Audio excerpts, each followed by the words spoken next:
Flachwitze mit uns zwei. Schauen wir mal.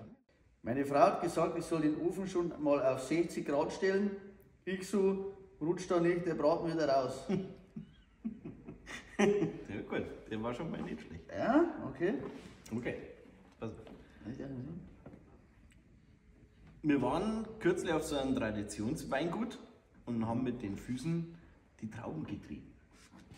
Ich war echt im Eimer. Ich weiß vorher gemeint und hab die Trauben getreten. Das war der Witz, aber das ist Nein. okay, gut.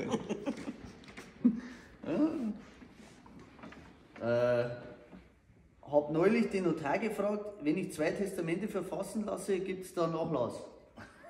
Nachlass. Ich verstehe. Ja, okay. War flach. Ja, war ziemlich flach, ja. Okay. Das ist gut. Meine Frau hat sich beklagt, dass der Nachbar seiner Frau immer Frühstückssemen zubereitet. Habe ich ihr dann noch nicht aufgestrichen. Oh, häusliche Gewalt.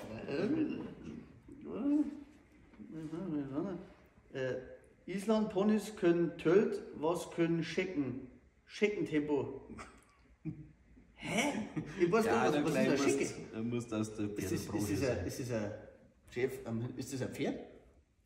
Okay. Okay. Ich weiß, es gibt einen Fuchs. Die Gescheckerten. Ah, okay. Ja, das macht Sinn. Ich habe meine Frau neulich gefragt, ob sie nicht mal einen Sperrmüll wegbringen kann. Die hat sie weggeschmissen.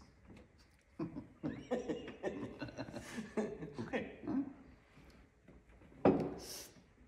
Da kenne ich auch einen, den kann man aber nicht erzählen.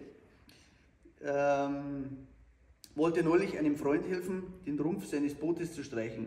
Waren aber schon genug Freunde da, hab dann die Segel gestrichen. Der war jetzt echt gut. Muss ich sagen. Ja? Warum gibt es im Elfenfußball keinen Strafstoß? Weil keiner einen Elfer schießen will. Einen Elf erschießen will. Hast du die du ausdenkt, Chef? Gut. Die schlecht. Ja. Gut, der letzte war beim Probeschießen im Schützenverein. Die haben mich nicht aufgenommen, obwohl ich auf Anhieb die 10 getroffen habe. Durch den Schuh. Man braucht ja das. Ja. Gut. Der ist gut tatsächlich. Ja, der war gut. Wenn euch auch Sparwitze einfallen, könnt ihr es ja in die Kommentare Schickt schreiben. es mir ja nicht zu, schickt es dem Chef. Ja, genau. Also, Ich hab noch einen. Ja, heraus. Unser Nachbar hat seine Schafzucht aufgegeben. Hat keinen Bock mehr gehabt. Naja. gut, geht ja schlecht. Wir wünschen euch was. Aber die